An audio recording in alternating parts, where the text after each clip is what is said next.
Hola amigos, la protagonista del vídeo de hoy se llama Cleopatra y su historia se desarrolla entre los años 60 al 30 antes de nuestra era, representando la típica y eterna lucha de poder entre los dos principales Anunnaki, Enlil y Enki. Una eterna lucha por conseguir tener a un descendiente en el trono del imperio mundial. Tras el diluvio, Egipto vivió una época de esplendor, pero luego pasó a ser provincia tanto del imperio griego como del imperio romano. Aunque todos miraban hacia Egipto, porque era allí donde se encontraban las claves secretas de su linaje real. En Egipto la diosa Anunnaki era conocida como Isis, y su pareja real, Enki, el científico experto en genética, como Osiris, y también como Horus. De hecho, todos los faraones que gobernaron el país decían ser la encarnación de Horus. Así como todas las grandes reinas de Egipto decían ser la encarnación de Isis, y ambos se enfrentaban a las decisiones del Anunnaki jefe, Enlil, quien ya había establecido una descendencia real diferente, un linaje que había salido de Egipto y que se había instalado en Jerusalén. Pero Isis y Osiris tenían muchas ansias de poder y se pasaban el día conspirando contra Enlil y contra su estirpe real, porque ellos querían gobernar el mundo de la superficie. La pareja ya disponía de un hogar en el mundo subterráneo, que era donde se encontraba el Apsu, el laboratorio genético en el que creaban tanto los cuerpos físicos que los Anunnaki habitaban en la superficie, como sus propios cuerpos, los cuerpos que ellos mismos también habitaban, el tiempo que permanecían en la superficie. Y esto fue lo que exactamente hicieron con Cleopatra. Un cuerpo que habría de habitar Isis con el objetivo de recuperar el poder perdido, con el objetivo de reinar sobre toda la superficie del planeta. La familia de Cleopatra no era originaria de Egipto, había llegado al poder 300 años atrás, gracias a Alejandro Magno, que fue quien creó la ciudad de Alejandría, que lleva su nombre. Alejandro estableció en esa ciudad una dinastía real de origen griego que puso en manos de su amigo de la infancia y hombre de confianza, el general Ptolomeo. Se trataba pues de personas que habían nacido en Grecia, por lo que Cleopatra en realidad no tenía el pelo negro, sino rubio, pero se ponía pelucas cada vez que se caracterizaba de Isis. Porque ella decía que era la encarnación de la diosa Anunnaki, y de hecho la imagen en donde aparece su nombre escrito en griego presenta a Isis con su hijo Horus en brazos. Su nombre, el nombre Cleopatra, significa gloria de su padre. Y su llegada al trono estuvo envuelta en múltiples asesinatos y luchas de poder entre los miembros de su propia familia. Su padre Ptolomeo XII era un monarca al que el pueblo no quería porque desatendía sus obligaciones y les tenía pasando necesidades, aparte de que siempre estaba envuelto en casos de corrupción. Pero fue derrotado por su hija Berenice, que era la hermana mayor de Cleopatra, por lo que tuvo que irse al exilio. Poco tiempo después, y con la ayuda de los romanos, Ptolomeo pudo recuperar el trono y lo primero que hizo tras esto fue mandar asesinar a su hija Berenice. Cleopatra también tenía otra hermana mayor que se llamaba Arsinoe y dos hermanos menores llamados Ptolomeo XIII y Ptolomeo XIV. Pues Arsinoe también ansiaba el poder. Así que cuando murió su padre, Cleopatra con solo 17 años ya se las había ingeniado para ser la preferida heredera y no su hermana mayor. Se casó con su hermano Ptolomeo XIII de 12 años, tal y como establecían las normas de sucesión de la realeza Anunnaki. Pero poco tiempo después, Arsinoe consiguió recuperar el trono que le correspondía por herencia, enviando a Cleopatra al exilio. Cleopatra era una persona dominante y controladora, aparte de que tenía unas enormes ansias de poder y no acataba las órdenes de nadie, hacía siempre lo que le daba la gana. Mientras reinaba con su hermano, se empeñó por todos los medios de demostrar que su hermano era un adolescente irresponsable, cuyo único objetivo consistía en satisfacer sus caprichos, y que ella, sin embargo, sí miraba por el pueblo y por sus necesidades. Cuando ya se encontraba en el exilio fuera de Egipto, Cleopatra se las ingenió para seducir al emperador de Roma, Julio César, que era la persona más rica y poderosa de su tiempo, pues para que le ayudara a recuperar el trono perdido, tal y como hacía años sus aliados romanos habían ayudado a su padre cuando éste se encontraba también en el exilio. Julio César cayó rendido a los pies de Cleopatra, y no precisamente por su belleza, puesto que Cleopatra no era guapa y además tenía una apariencia masculina, un mentón y una nariz prominentes. Lo que sí manejaba ella con arte eran las prácticas mágicas que hacían que un hombre cayera irremediablemente rendido a sus pies, obsesionado y convirtiéndose en un títere en sus manos.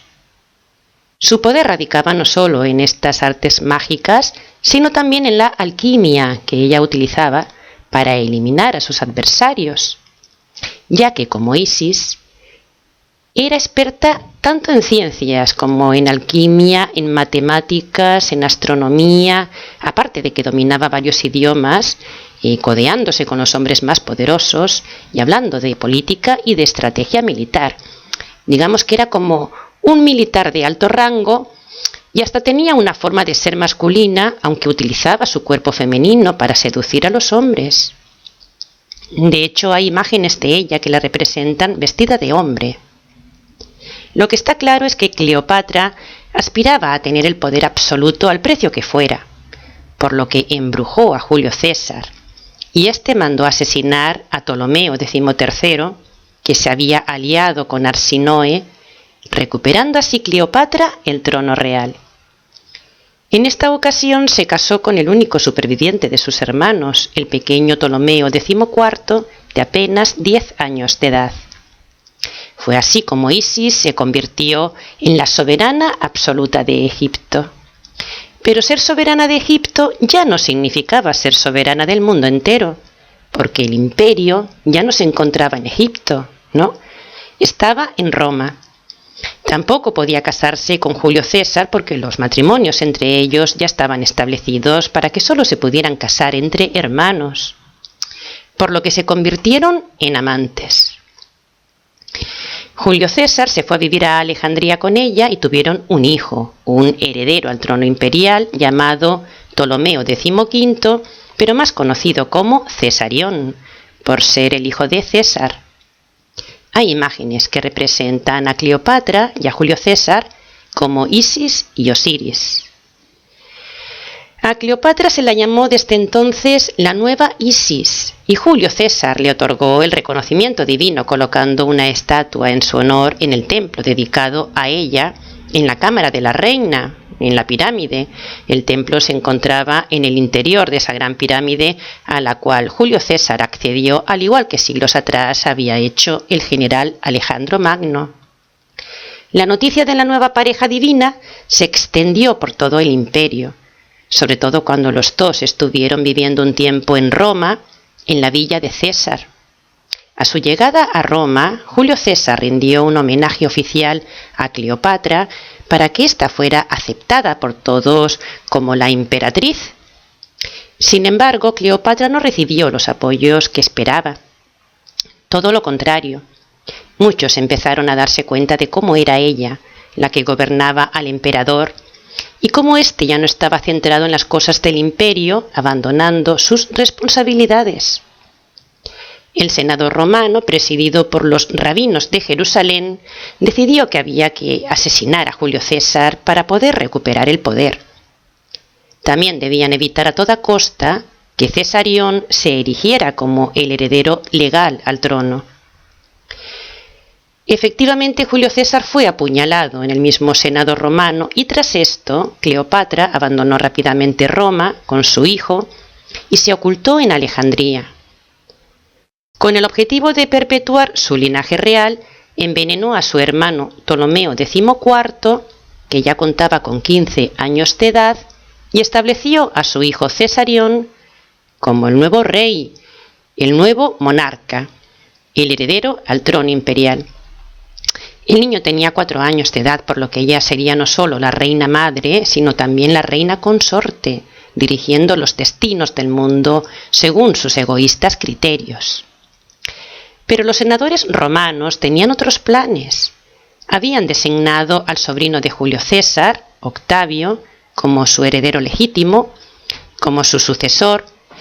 Sin embargo, Octavio estableció una alianza con el general Marco Antonio, que no solo había sido amigo personal de Julio César, sino también el comandante en jefe de su ejército.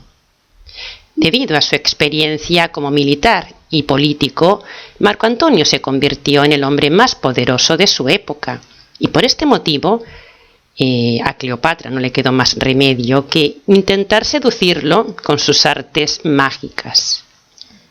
Esto sucedió cuando Marco Antonio se encontraba en Alejandría, momento en el que Cleopatra aprovechó para embrujarlo, y tras caer rendido a sus pies, lo primero que Cleopatra consiguió de él fue que mandara asesinar a su hermana Arsinoe, a la que ella consideraba una seria amenaza para conservar su trono. Al igual que le pasó a Julio César, Marco Antonio permaneció en Alejandría como si una poderosa fuerza invisible le impidiera salir de allí y ocuparse de sus obligaciones imperiales. Pero tarde o temprano tuvo que regresar a Roma, obligado por los miembros del Senado. Y durante ese tiempo, Cleopatra dio a luz a 2 gemelos, a quienes llamó Cleopatra Selene y Alejandro Helios, la niña representada por la luna y el niño por el sol. Y claro, el nombre de Alejandro era en honor a su antepasado Alejandro Magno.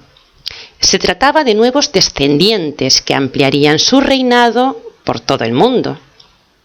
Como Marco Antonio no podía casarse con Cleopatra porque estaba casado con su hermana Octavia y ella estaba casada a su vez con su hermano, pues se convirtieron en amantes.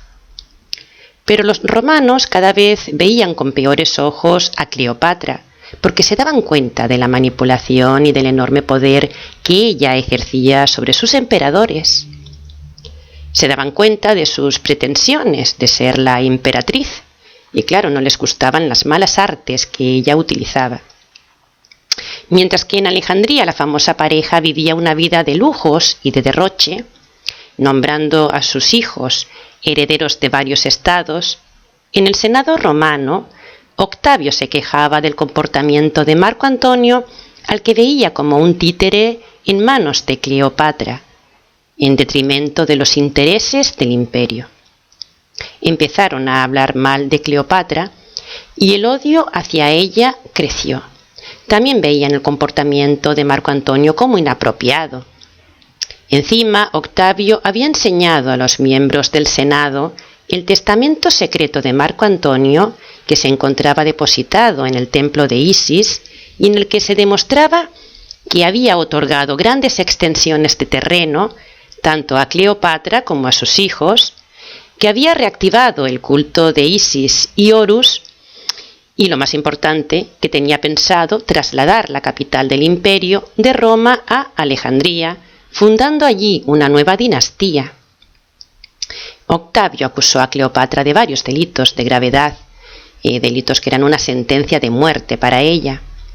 Y cuando el Senado la declaró culpable por unanimidad, fueron a por ella a Alejandría, en una batalla naval en la que Marco Antonio fue abandonado por los suyos.